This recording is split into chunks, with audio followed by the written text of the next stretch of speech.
Bonito, muito bonito. Minas tem essa habilidade antiga. Pega uma tragédia, limpa a prata, acende uma luz amarela e chama de patrimônio. A Broa, pelo menos, continua honesta. Eu diria que o lugar é elegante, mas essa seria uma observação insuficiente. Há aqui qualquer coisa de quartel convertido em contemplação, de disciplina reformada em lazer, uma espécie de triunfo decorativo da memória. O senhor chegou há pouco e já desconfiou da decoração. Vai adaptar-se bem a Minas. Eu nunca me adaptei a nada, nem a parte alguma, nem a mim mesmo. Também é um bom começo. Estas montanhas, elas têm a gravidade das coisas que não precisam explicar-se. Em Minas, até o silêncio é de recibo. Ainda bem, começaram a comer. Homem que pensa de barriga vazia costuma confundir angústia com filosofia. A senhora entrou na cena como quem corrige um erro do universo. Alguém precisa. O mundo deixado sozinho exagera. Concordo. O mundo... Broa.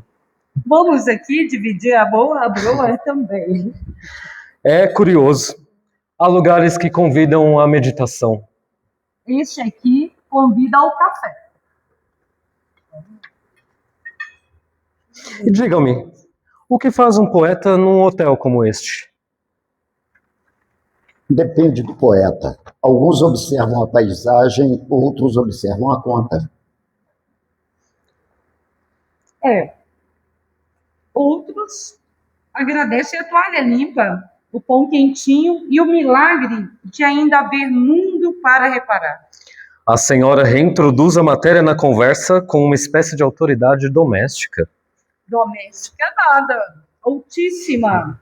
O que segura o mundo quase nunca usa gravata. Nem heterônimos. Vejo que serei julgado neste lugar. Será servido e julgado, como convém a qualquer homem de importância. Aceito o veredito, desde que me permitam um argumento. A poesia nasce da fratura entre aquilo que somos e aquilo que suspeitamos poder ser. A poesia também nasce de uma pedra, às vezes, literalmente. Nasce também de uma panela no fogo, de uma mulher cansada que ainda assim olha à tarde e acha bonito, e de Deus passando sem fazer barulho pela cozinha. A senhora tem o talento raro de aproximar o absoluto do fogão. Porque ele já está lá. Quem não vê é quem anda ocupado com abstrações. Fernando, não leve a mal. Minas respeita o pensamento, mas prefere quando ele toma café. Tenho a impressão de que em Minas até a transcendência é servida em xícara pequena. Para não esfriar. E pensar que isso aqui já foi um quartel. Toda civilização gosta de reaproveitar as suas severidades. Ainda bem que agora serve vinho, sobremesa e casamento. Há edifícios que merecem mudar de vida. Nem todos conseguem. Alguns viram repartição pública. Este destino é pior do que a morte. Depende da repartição. Se for a do céu, ainda vai. Digam-me uma coisa com sinceridade. O que esperam de um poeta hoje? Nada. É o modo mais respeitoso de começar. Quando se espera muito de um poeta, acabam pedindo-lhe frases para a inauguração de auditórios. Eu espero que ele diga a verdade. Mas não aquela verdade de discurso. Outra. A que parece quando a gente corta cebola e lembra da mãe, ou quando ama, ou quando sente vergonha, ou quando deseja alguma coisa imprópria e bonita. Mas isso é cruel. Exigir do poeta que ele seja humano. Cruel é exigir que ele seja claro. Claro, ele pode ser. Raso é que não. Excelente distinção. Há uma coisa em Minas que sempre me interessou. Esse talento de esconder o abismo atrás da educação. E a outra que me interessa ainda mais. a capacidade de guardar assombro dentro das coisas pequenas. E a mim interessa a multiplicar. Essas montanhas fariam nascer heterônimos até incontabilistas. Se fossem mineiros, nasceriam desconfiados. E com fome. A fome é um excelente corretivo filosófico. Melhor que muitos prefácios. Ah, Ouro Preto tem uma beleza que pesa. A pessoa olha e acha lindo. Depois lembra quem carregou pedra, quem obedeceu, quem apanhou, quem rezou com dor no corpo. A beleza fica mais séria. A paisagem brasileira, quando lida direito, nunca é inocente. Talvez nenhuma beleza verdadeira seja. Mesmo assim, eu gosto de ver. Eu gosto muito. A questão não é a beleza, é a amnésia. Frase perigosamente boa. Eu a roubaria, mas receio que ela resistisse à minha caligrafia. Fernando, você pensa demais. Ah, é um vício sedentário. Eu também penso, mas com má vontade. Ah, eu penso com o corpo inteiro. Dá menos prestígio e mais resultado. A senhora transformaria uma conferência em revelação. Só se houver café no intervalo. Aqui, menina, até a alma usa roupa de domingo. Mas tira os sapatos quando chega em casa. Talvez a literatura sirva para isso. Para quê? Para nos descalçar da linguagem pronta. E para lembrar que viver é muito mais estranho e mais simples do que os conceitos permitem. E para que a pedra não vença. Nem o tédio. Nem a pedra, nem o tédio, nem a falta de graça. Porque o mundo sem humor vira logo catecismo ou despacho. Ou mesa redonda. Ou congresso. Ou casamento ruim. Senhores, mais café? Agora sim, a civilização está completa. Traga depressa antes que ele invente outro heterônimo. Se vier com queijo Minas, invento 2. O que você acha? Sabe o que eu acho? Acho bonito estarmos aqui. Um português complicado, um mineiro desconfiado, e eu, uma mulher que acredita em Deus, no desejo, né, e na poesia da vida comum. Isso já é uma peça. Peça perigosa. Falta enredo. Discordo. O enredo é precisamente este. 3 maneiras de suportar o mistério. Agora ficou bom. Aceito desde que o mistério pague a hospedagem.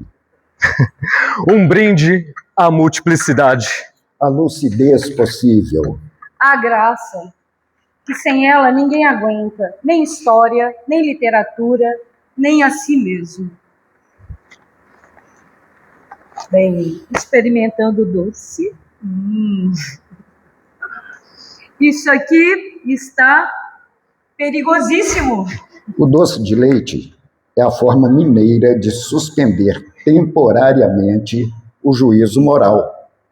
É também uma prova de que a metafísica pode ser untuosa.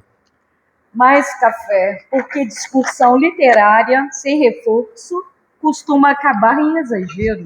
A senhora já me ganhou. E a mim também. O universo anda levando culpa demais. Sinto-me delicadamente visado. O senhor do chapéu, né? Dá cara de quem pensa até na hora de mastigar, não é? Em linhas gerais, sim. Imaginei. Eu vi, né, nos bastidores que hoje o evento junta grandes nomes da literatura.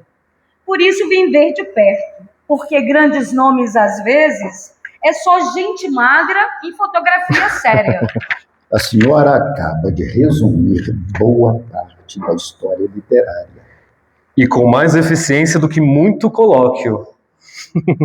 A propósito, por que aqui te chamam de Dona Adélia? Me chamam de Dona Adélia por respeito ou talvez por precaução. Sabe a política institucional. E os senhores? Eu sei por alto porque o hotel aí anda cheio de cartaz, folder, falação. O senhor é o da pedra. Você, não sei quantas pessoas dentro do mesmo paletó. E eu aqui falo de Deus sem perder a coragem. Posso emoldurar essa apresentação? Tenho de admitir, fui definido com uma precisão desconfortável. E eu reduzido à minha geologia. Reduzido nada, um sagrado. Aqui em Minas, a pedra é quase um cargo. Diga-me, dona Adélia, qual tipo de poesia a senhora gosta de ler? Leio o que me chama. Porém, se o poeta é muito enamorado da sua inteligência, eu deixo na segunda página. Agora, quando a frase parece que me conhece, aí eu paro.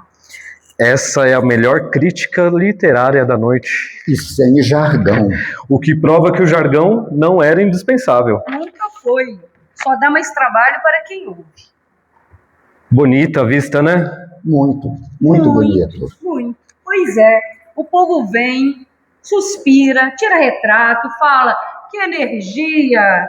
Depois vai embora sem pensar no tanto de gente que ergueu isso tudo.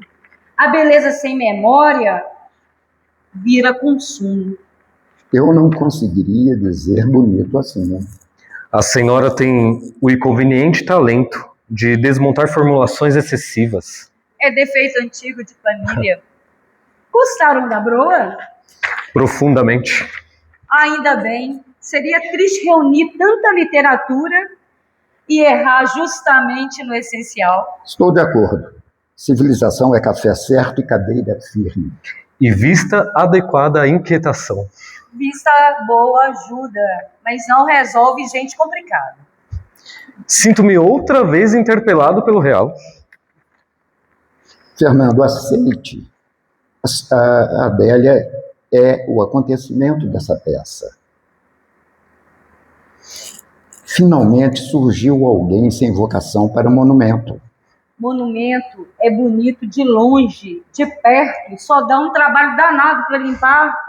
Essa devia entrar em uma antologia. Ou em programas governamentais. Ou em casamento. Bem, agora me explique uma coisa. Por que poeta gosta tanto de complicar amor? Porque, pelo que vi, fala que todas as cartas de amor são ridículas. O outro põe pedra no meio do caminho. E eu misturo desejo, culpa, Deus, panela. Penso, fica difícil para uma pessoa comum. Mas a pessoa comum é exatamente de onde tudo isso vem. O amor é que complica o poeta. O poeta, depois, finge autoria. No meu caso, o amor complica-se antes mesmo de acontecer. É um método. Péssimo método. Adélia, já que estamos em confidência, diga o que a senhora espera de um escritor. Que não me trate como idiota, que saiba olhar, que saiba escutar e que não use palavra difícil só para esconder frase vazia. Isso foi quase uma ética. Foi só cansaço. Nada, foi exatidão. Eu gosto... E das raras. Obrigado. Eu gosto de escritor que nota as coisas. A toalha torta, a mulher cansada no café da manhã, o jeito que uma cidade bonita também guarda sua dureza. Essas coisas. A senhora acabou de descrever a literatura. Então serve para alguma coisa. Às vezes, serve para a gente não aceitar a versão oficial das aparências. Às vezes serve para aumentar o número de perguntas. Às vezes serve para salvar a tarde. Ótimo, porque a noite já chegou. E vou dizer, de noite o hotel histórico fica ainda mais bonito, mas também mais perigoso. Perigoso? Sim, a pessoa começa admirando a arquitetura e termina achando que entendeu todo o passado. Extraordinário. É por isso que eu confio mais em quem trabalha nos lugares do que em quem apenas os descreve. Também não precisa exagerar. Descrever bem é bonito, só não pode esquecer o resto.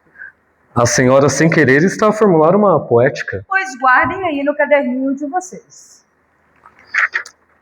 Ei, antes que eu me esqueça, Amanhã, no café da manhã, vai ter pão de queijo saindo na hora. Então, aconselho aos senhores a não morrerem de angústia hoje. Excelente motivo para continuar vivo. Talvez o melhor que escutei neste lugar. Viu? A esperança existe. E às vezes vem encornada. Sinto-me discretamente corrigido. Eu, francamente, revigorado. Eu já sabia. A salvação nunca entra pela porta principal. A senhora tem aquilo que falta a muita erudição. Gravidade sem peso. E humor sem espetáculo. E humanidade sem pose, o que já basta para humilhar metade da inteligência nacional. Talvez devêssemos admitir que a melhor literatura da noite passou por aqui de bandeja na mão. E sem pedir citação. Isso é que é elegância. Um brinde ao real bem observado. E a graça que entra. Põe a casa em ordem e ainda melhora a conversa. Um brinde. Um brinde ao autor José Diogo por emprestado para nós. Muito. Eu quero ver outros textos para outras montagens futuramente. Muito obrigado. Obrigado a vocês.